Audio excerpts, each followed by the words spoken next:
Welcome, everybody, to the Sentinels of Liberty podcast. I am your host, Redbeard, and I welcome you to my show. Thank you for taking the time out of your day to stop by to the podcast. And hopefully, today, what it is that we're going to be talking about, you find informative. You can take something away from it, possibly interject it into any discussions that you have, or help it direct you to doing something that's gonna kind of enhance whatever it is that you do, whether it's in an organization or a group or whatever the case is, for the fight of liberty.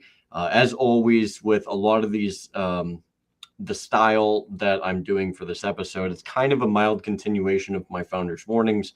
It's in the same vein, so I do like to use a little bit of notes with this, or should I say I like to use notes just in general to kind of help keep me driving the momentum forward and hopefully providing somewhat of a cohesive and rational explanation of the things that I talk about. So as for housekeeping, there's no housekeeping tonight.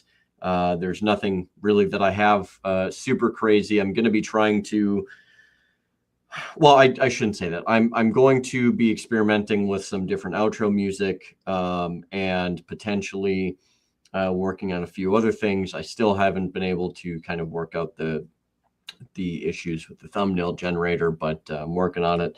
So with that being said, hopefully you enjoy the topic of tonight, and you're probably sitting here just like, okay, so what is the topic for tonight? Well, the topic for tonight is the Founders' Doctrine on war, the people, and defense, and how all of these things kind of meld together, where it makes sense, and how does this all kind of create one cohesive subject. And that's hopefully what I'm going to create for you tonight. So without further ado, let's get into it and see what the subject has to offer. So to start out, the Founders' Doctrine of War, the People, and Defense. It's somewhat of a broad subject. There's kind of a lot to go over, but we'll start with this. When the founders spoke of war, they did not speak of it lightly. They didn't really believe in talking about things necessarily in light and or transient causes or ways or means. They had a lot of weight, and they had a fair bit of consideration into a lot of the subjects they talked about. To them, war was not merely a clash of armies. It was a moral, civic, and spiritual test of a people's character. In conjunction with this, they also understood that something that in today's world has all really but been forgotten, that any act of aggression, no matter how small or how surgical or how politically convenient it is, it's war. And because the moment one sovereign uses force against another, right, and we've talked about this before, the natural rights of man are on the line, which means liberty is at stake, as with anything. The founders lived through this truth. They had seen how the British Crown justified its actions, calling them enforcement, protection, keeping order, so to speak, right? But to free men, there was no such thing as a partial war, right? There wasn't this idea of a limited war, this quick and or surgical strike. It didn't really exist, right? Like they weren't convinced that that's all that it was. And as a result, aggression in any measure was still war in its full moral weight and or capacity.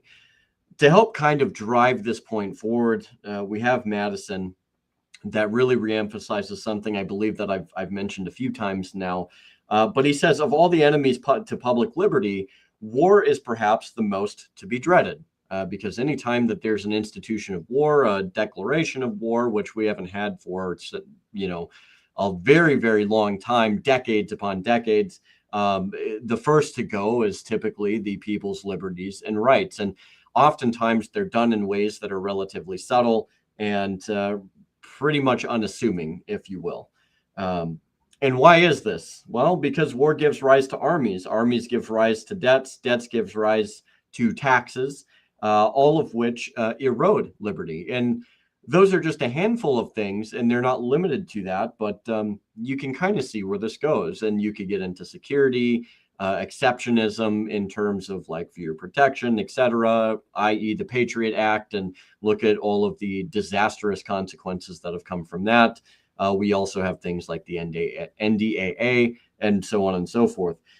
We also got the TSA from one of those very, very unfortunate situations there, which I think most people dread having to deal with, and justifiably so. To further this, however, he says in war, he said, the discretionary power of the executive is extended.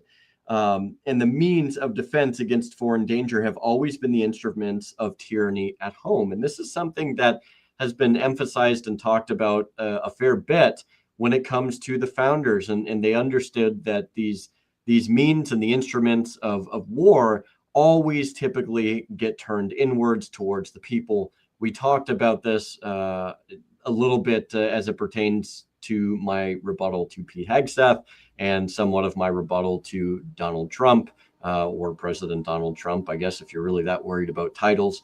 And we talked about this, I believe, also in the entangling alliances area and the militia area as well, which we will be bringing up the militia here relatively soon.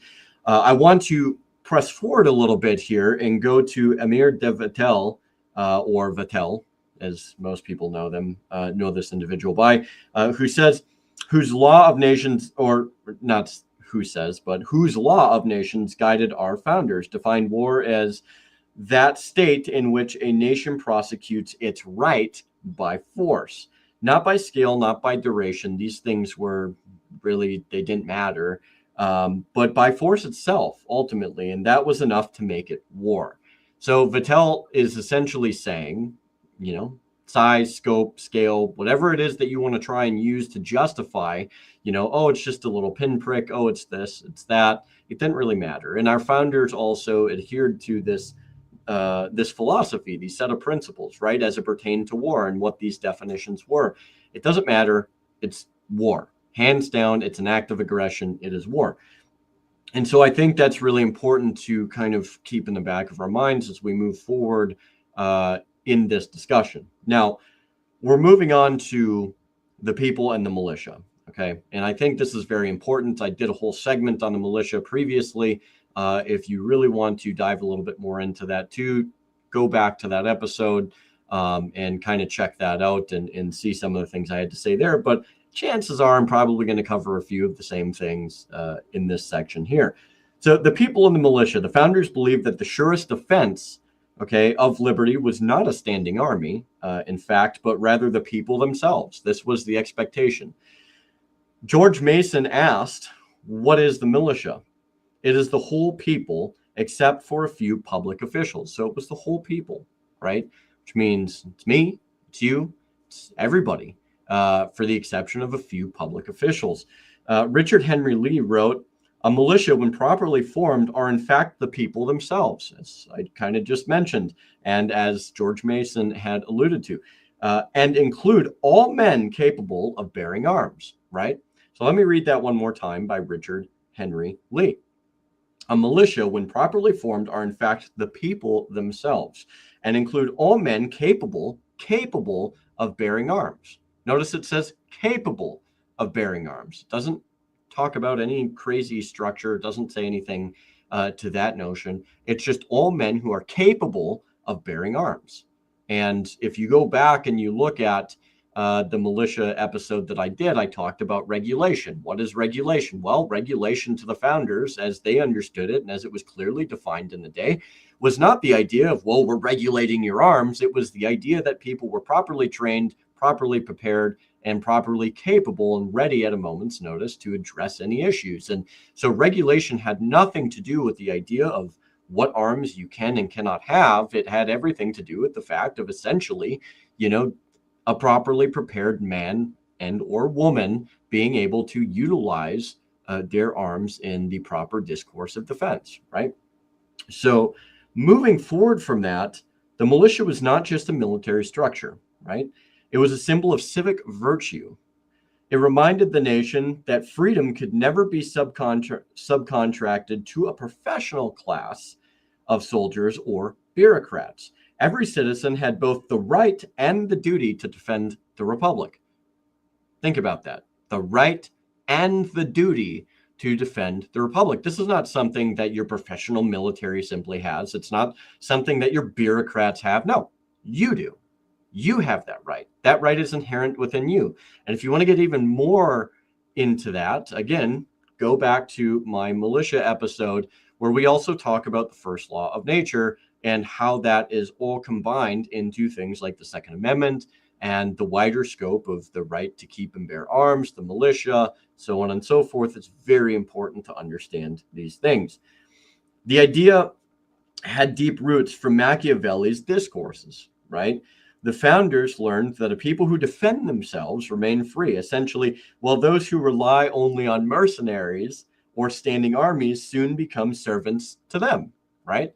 So what you end up having is if you have a militia of the people, right, and you have a people that can virtuously defend themselves, they're capable of defending themselves, they're well regulated, right? So they're well trained, they're properly kept, properly maintained. This is not a regulation on arms or any of that garbage that we see talked about today.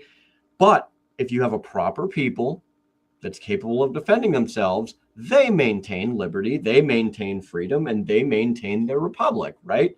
And ultimately, what you don't have with that is a situation in which a separate class of individuals exists. Whereas when you have standing armies, you have mercenaries, you have all of these contracted individuals, what you end up having is this schism that is created in society to where you not only have the bureaucrat class, but now you also have the military class in conjunction with the political class, right? And then you have everybody else. So you have this power schism where you have more and more people that are assuming this power over the people, and the people are becoming less and less in the structure, which is exactly what the founders did not want, right? So as we move forward here, they fear not only foreign tyrants, but the slow, silent decay that comes when citizens grow too comfortable, when defense becomes someone else's job, right? So outsourcing the idea of defense, the realm of defense, out to other people because it's not something we want to do. We'd much rather sit back and we'd much rather kick our feet up and not be involved, and we can't be bothered. But at the end of the day, I think that something that most people should understand is even if you do that, it's still yours. It's still your right. It's still your liberty to take these things back to be able to assume that position. It does not matter in the end of the day because these are natural things. These are inherent things. They're God-given things, and they can't be taken away, right? So it's important to remember this moving forward, that there's no standing army. There's no, form of mercenaries or bureaucrats that ever take this right, this duty, this liberty away from you. It always exists within us. And so it's important to remember that, where that power structure lies. Moving forward, we're going to talk about empire. And when you look at standing armies, when you look at mercenaries, when you look at overgrown and bloated bureaucracies in the political class, we have to also examine the empire, right? So with the empire, the republic's mortal enemy, essentially, the founders studied history with a prophetic eye. Essentially, they kind of took experience and they understood where this direction was going to go. They knew that no republic had ever survived long once it had begun to build an empire, i.e., 700 to 800 plus military bases around the world. This idea of like, oh, we need to do it here and here and here and here and here, and exceptionism of this idea of like, oh, well, it has to be for our defense, or we have to support these people, blah, blah, blah, blah, blah, all the ridiculous garbage excuses as to why you need to have this and that to expand the empire. And we see it all the time. We see it every single day in our headlines and all of these different excuses as to why we need this apparatus, but we really don't. And to advocate for such an apparatus is nothing more than to advocate for the death of a republic, and furthermore, the death of the liberty and the rights of the people. Moving forward, George Washington, in his farewell address, warned of overgrown military establishments, calling them particularly hostile to a republican liberty, right? I mean, we see this today. Thomas Jefferson also cautioned that perpetual war would chain future generations to debts and dependence, right? So you have this accruing debt, you have this overwhelming dependence, and it creates this egregious and monstrous state and situation in which it really, really becomes nigh on impossible to kind of break away from especially if you're going to perpetuate this empire mentality. When you move forward and you look at some of the things to be considered, the multiplication of public offices increases the of expense beyond income, right? So you spend more than what it is that you can take in. I mean, we already see this today. $1 trillion military budget is absolutely insane. And when you bring that down to the level, only empires do such a thing. It's not something that's conducive to a republic, and it certainly is not conducive to the sanctity of public liberty and the rights of the people. And going off on that, growth and entitlement or entailment of public debt are indications soliciting the employment of the pruning knife, right? So we're going to get into this. To him, the pruning knife was not merely a fiscal responsibility. It was a safeguard of freedom and liberty, right? So what is the pruning knife? It's this idea that you cut away the fat, you cut away all of the overgrowth and all of the burdensome bureaucracy and all of these offices that shouldn't exist, that should not be condoned, should not be supported at all. He very much was, along with many of the other founders, in favor of taking the pruning knife to these bloated, overgrown bureaucracies and offices and all of these departments and cutting them out. We don't need them. They're dangerous to the public good. They're dangerous to liberty. They're dangerous to the rights of the people, and ultimately just result in a authoritarian or empirical regime that has not the interest of its people at heart, but the interest of its own self-ambition, right? So moving on from this, even later, John Quincy Adams reaffirmed that America was never meant to be an empire. America goes not abroad in search of monsters to destroy. He warned that if she ever did, her liberty would perish by her own sword, right? So this idea of, oh, well, these people are our enemies, or these people are our enemies, or, well, these people are our enemies by proxy because Israel fights them, or Ukraine fights them, or England fights them, or all of these entangled alliances, these people that we are allied with, quote unquote. And I have a complete episode on entangling alliances and why they're just dreadful.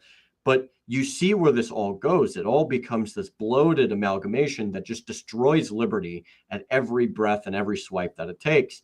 And so it only makes sense that our founders, from experience, would kind of echo and put forth these sentiments because they had experience, they had history that proves this, it backs it up, it's factual, and this is what history shows us. So I'm going to say this one more time. America goes not abroad in search of monsters to destroy. He warned that if she ever did, her liberty would perish by her own sword.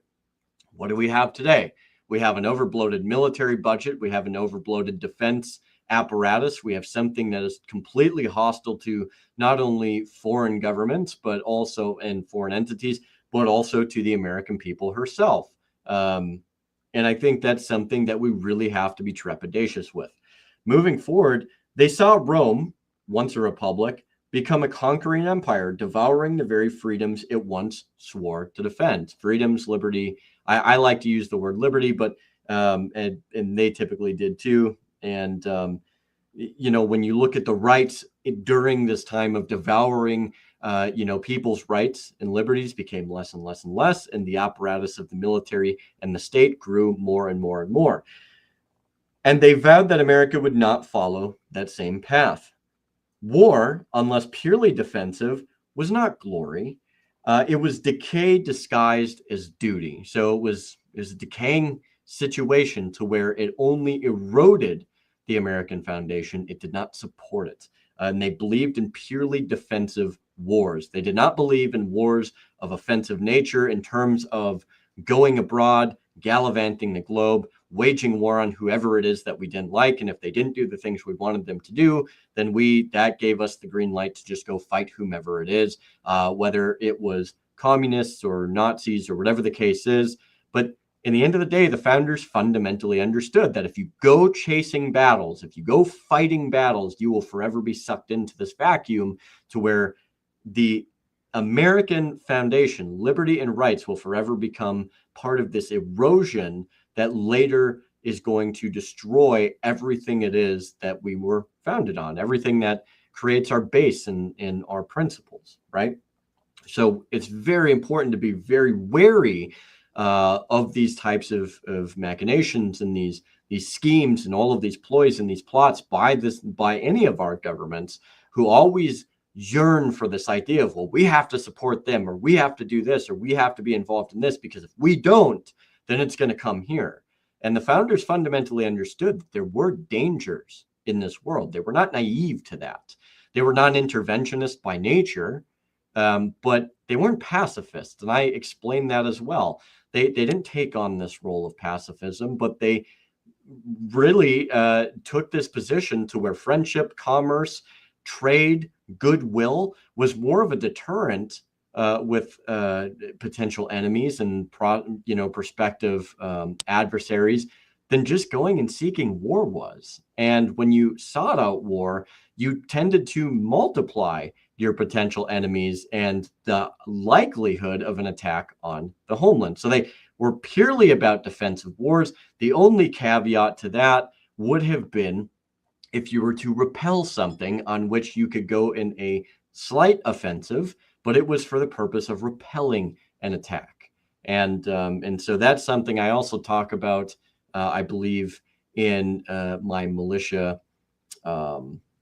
episode, and I think I kind of hit on that also in my entanglements one as well. So moving on, the people's duty in defense, right? The founders never imagined liberty could be preserved by government alone. They saw the people themselves as the ultimate guardians of the republic. And in saying that, I think it's very important to understood that a well-educated, moral, and virtuous people are supposed to be the tenants and the stewards of the republic. So they sought and they held to a high standard, morality, virtue, education, as being the fundamental cornerstones in conjunction with a well-regulated population. Again, not being regulated, banned, bound down by government regulation, but the idea that you had a robust civilian and populace apparatus in which the average person was capable of defending themselves with the very, very same instruments and mechanisms that the military would have, the military instruments of war. That was the expectation for the people. And so when you look at all of these things that come together, they were painting a very specific image of what it is that they sought as being the actual preserving force of liberty and of the republic. And they didn't do this out of a whim. They didn't do this because it was a good idea. They did it because they had experience, they had history, and they fundamentally understood what would be at stake if any of these things started to fall apart. And I do think that one of the overlooked things is oftentimes we do see this type of situation where a lot of people have a tendency to be like, well, like if we're not shooting at this point, or if we're not doing this at this point, then, like there's no other form of recourse. But what I've often found is there are a lot of organizations, there are a lot of good people that are doing things. And oftentimes they don't get the notice that they do because they're not doing the high speed, sexy thing. And this idea that like you have all of these people that are like, well, our founders would have been shooting by now. And I just have to shake my head at this point to where it's like, okay, like you say that, but then you're also dismissing a major portion of American history where it took a very long time before our founders decided to start shooting, and they exhausted a lot more in the course before getting to that point of getting into a battle than we ever have contemporarily. You have people that are just wholly unwilling to actually put in any effort at their community level, but yet they like to sit here and complain and whine about all of these different issues. Okay, what organization are you a part of?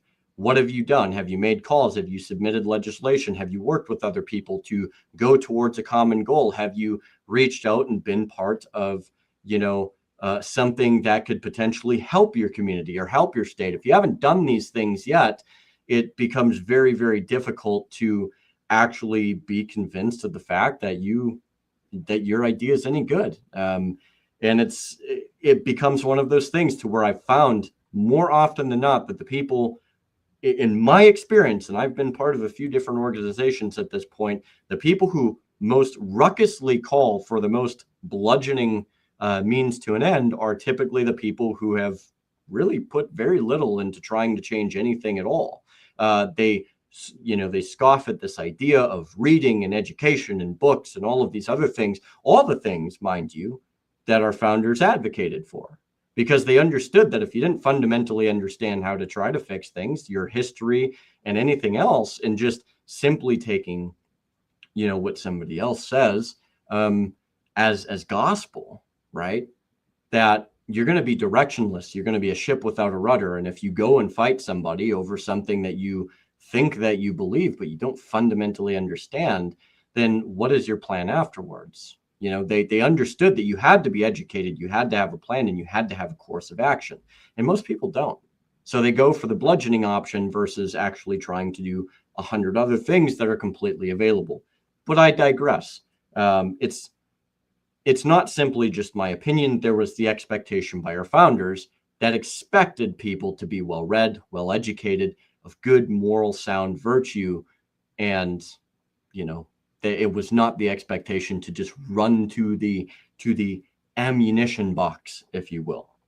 So moving on from that, they that can give up essential liberty, as Benjamin Franklin says, to purchase a little temporary safety, deserve neither liberty or safety. Samuel Adams also declared, the liberties of our country, the freedom of our civil constitution, are worth defending against all hazards, all hazards. In their world, the militia, the citizens, and the states themselves were not the appendages of a central power. They were the pillars of defense.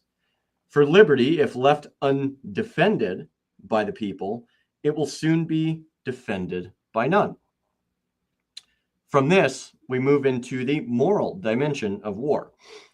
To our founders, war was not only a political act, it was a moral one, right? They drew deeply from both Christian and classical thought. They believed that defensive wars fought for survival, for liberty, for home, were just, and they were good, right? But they rejected wars of ambition, of expansion, and of pride, okay? James Wilson, signer of the Declaration, one of the first Supreme Court justices, reminds us, in free governments, the people form the fountain of power.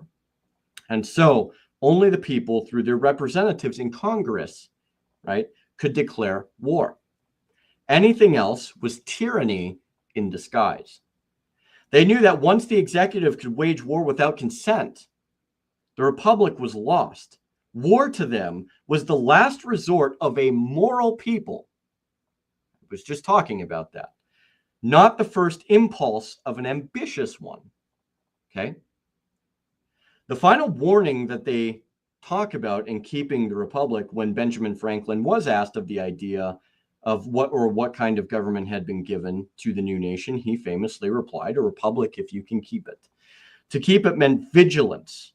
It meant resisting not just the enemies abroad, but the creeping empire at home. It meant understanding that every act of aggression, no matter how small, carries the seeds of war. And with war comes the slow corrosion of liberty. The founders did not write these warnings for their own age alone. They wrote them for ours. For they knew in every generation men would arise who prefer power to principle, which in my mind are the people who also, not just government, but the people who also tend to run most towards the gun in the bullet box, right? The people who are rash and want to just run towards conflict, right? Prefer power to principle and empire to liberty.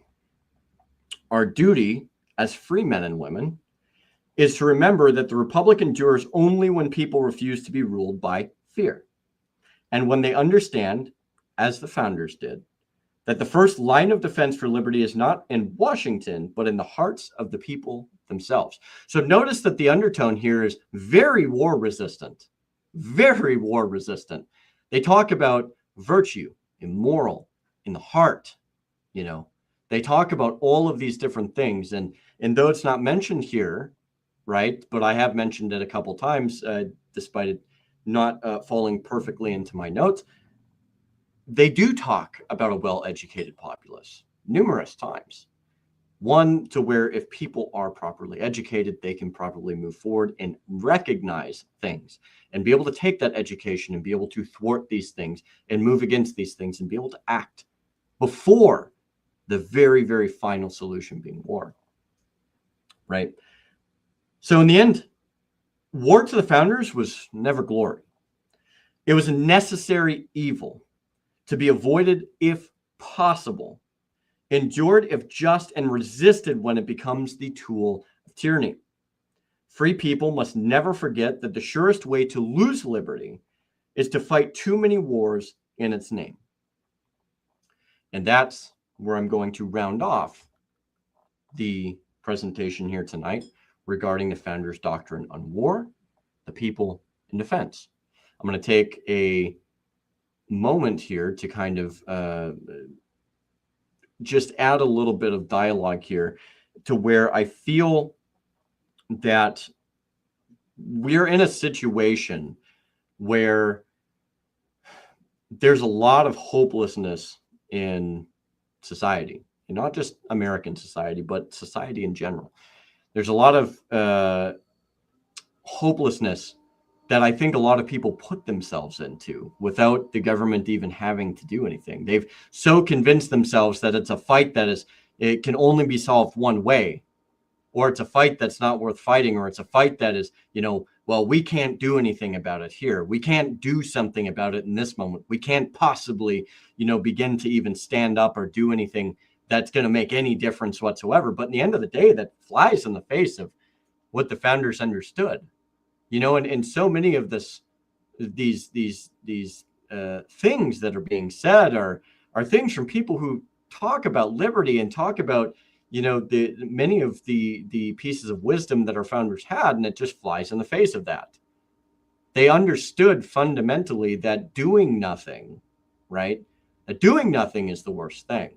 That simply talking about something is the worst thing, right? Yes, you have to have discourse, and yes, you have to have discussions, but they also understood that with those discussions, there was a certain degree of self-governance that came with that, in which you educate yourself, you learn, you grow. There's a lot of people today that are afraid to even open up a book. They're so stuck on their ideas. They're so stuck in the ways that they think, and they're so cemented in this idea that all is lost, nothing can be gained. There's only one way out of this. And yet I look around, and I've looked around for many years. And when I was in different organizations, and even in the organization that I'm a part of today, which I'm very happy to be a part of because I see it as a fundamental step in the right direction, there are always going to be people that have this point of view, or these naysayers. And when I ask them what their plan is, most people can't produce their own plan. When I ask them what the way forward is, they don't tell me, other than the fact of, well, we have to just rebel, we have to revolt, we have to grab the rifle. Then you ask them more in-depth questions. Then you ask them, okay, given that this is the situation, then show me again where this exists, or how this exists, or what this is going to manifest into.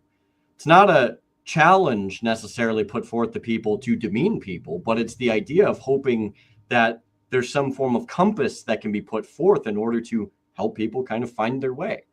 It's never for me to sit here and try and turn people away from the liberty circles or the liberty movement at all. That's quite frankly the opposite of what I try to do.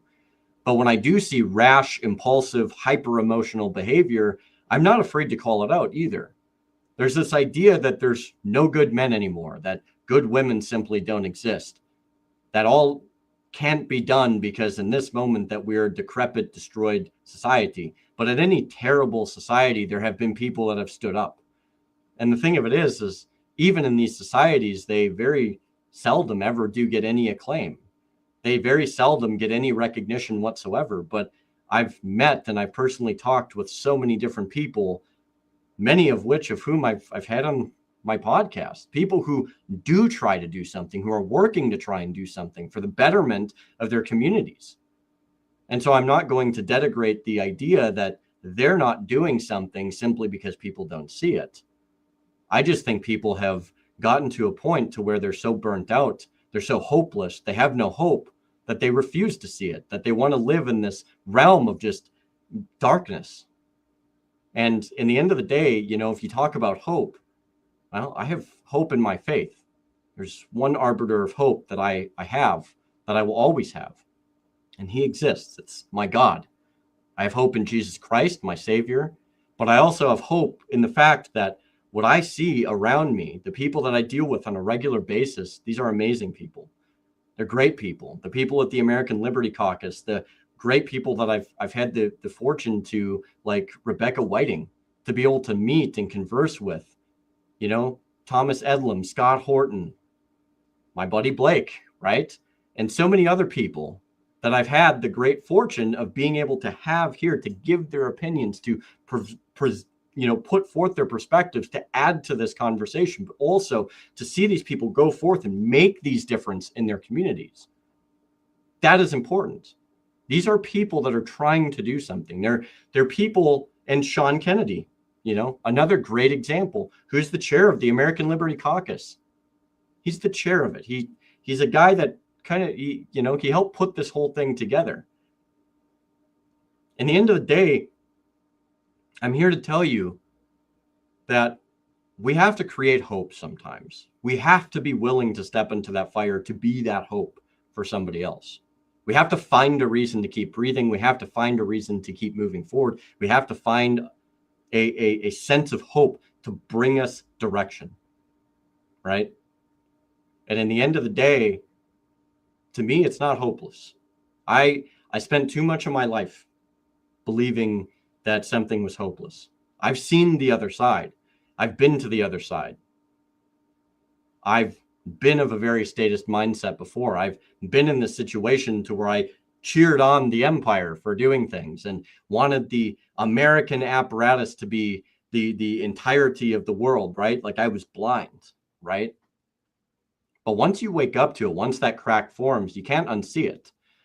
And the idea that you live in perpetual squalor in your own mind, and you're robbed of your own sanity, and you're robbed of your own ability to think for yourself, and to be perpetually put down into this realm to where it's dark and dingy and gross and oppressive all the time. Well, government doesn't have to do that because you've done it to yourself. This is something that I'm sure even the founders had to fight with and contend with.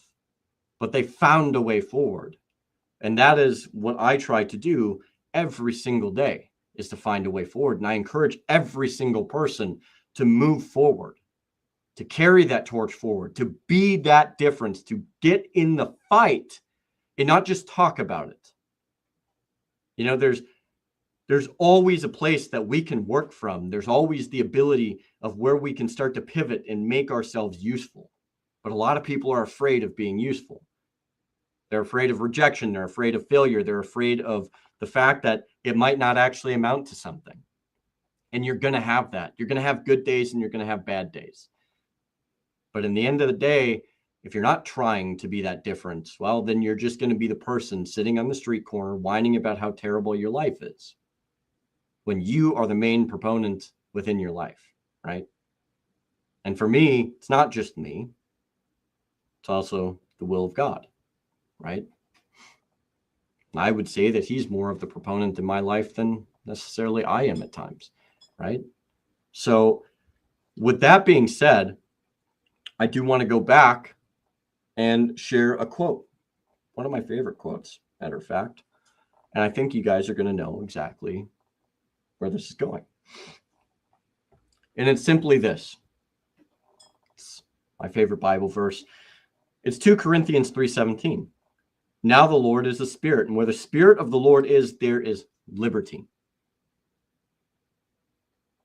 Where the Spirit of the Lord is, there is liberty. Okay? And as somebody who professes to be Christian, a practicing Christian, one that regularly attends, one that does my best in my daily devotions and my ability to follow with an ever-growing passion for my faith, I believe that's more and more true every single day. And I have to believe that the Lord is everywhere. He has not forsaken any portion of this world. I think that's antithetical to Christianity in and of itself. And I think it's antithetical to teachings of Christianity. God sees everything. And I believe in that quote 110%. Absolutely. So that is kind of my message and my diatribe at the end of this. And I hope you guys and gals are able to take something from that. I hope you're able to take what it is I talked about here tonight and was able to garner something from it. You can go forth into your conversations and your organizations and your groups and all of these different things and be that difference. This is simply not enough to just have a discussion. We must take it and make it actionable. So I'm going to leave you with that. And I'm going to hopefully have something to present to you guys next Thursday, and to be able to have something for you on Saturday. I'm still going to kind of work it out and figure out what it is I would like to put forth, but hopefully I'll have some updates for you here soon. So that being said, I am going to hit the outro music, let you guys listen for a bit, and we will see you guys and gals on the next one. So I appreciate you all. Take care. God bless. See you next Thursday. Steel-clad fist, rise in the dark, shattered chains.